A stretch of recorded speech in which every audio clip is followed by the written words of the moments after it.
Okay, so this is the getting started video for the February recording challenge. I just wanted to show you how to get up and running with this. So the first thing we're going to do is start a new project in our DAW of choice.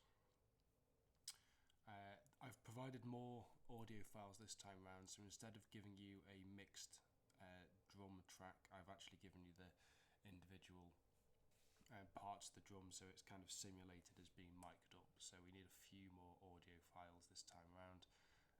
We'll be needing 6 in total, so we'll get those added into our session. First things first, we're just going to name some stuff. So we've got a kick drum, a snare drum, we've got the overheads left,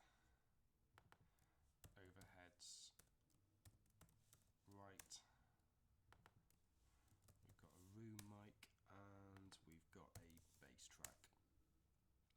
So as last time, we're just going to move those parts into our session. So we've got the kick drum here, so we'll drag that into our session. We'll import the timing. We've also got the snare track, overheads left, overheads right, room, and bass.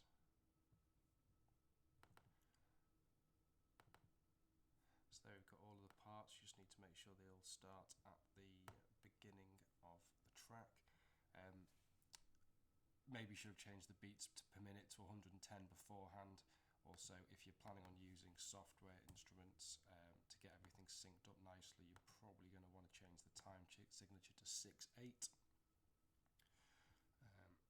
These tracks are going to be quite loud as well, so we will start off with a lower volume.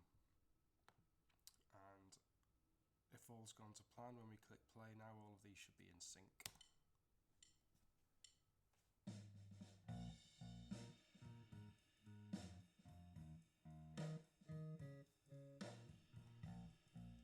So as you can hear, when you solo out various parts of the track, you'll hear that there's just a kick track. Then you've got the snare on a separate track.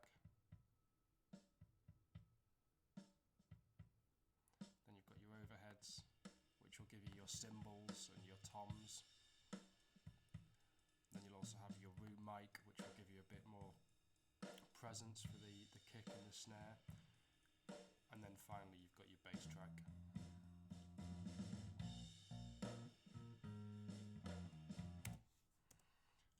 And what we've recorded here is there's a little intro followed by 12 bars, the usual blues progression. So it quick changes, it goes to the 1 chord, then straight to the 4 chord, and then back to the 1 chord again. And then when it gets to the end, there's like a little outro solo thing for the drums and the bass.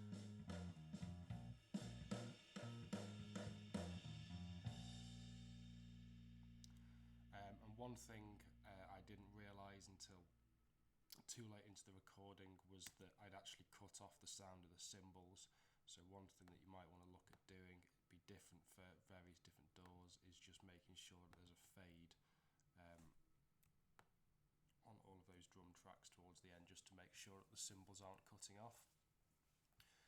So they're the bass tracks for this month's challenge. I've not provided much else, but feel free to add your own guitar parts, any software instruments you've got, if you've got any organ sounds or pianos or anything along those lines, and look at the post on the Strat-Talk forum for a little bit more information about what we're trying to achieve this month.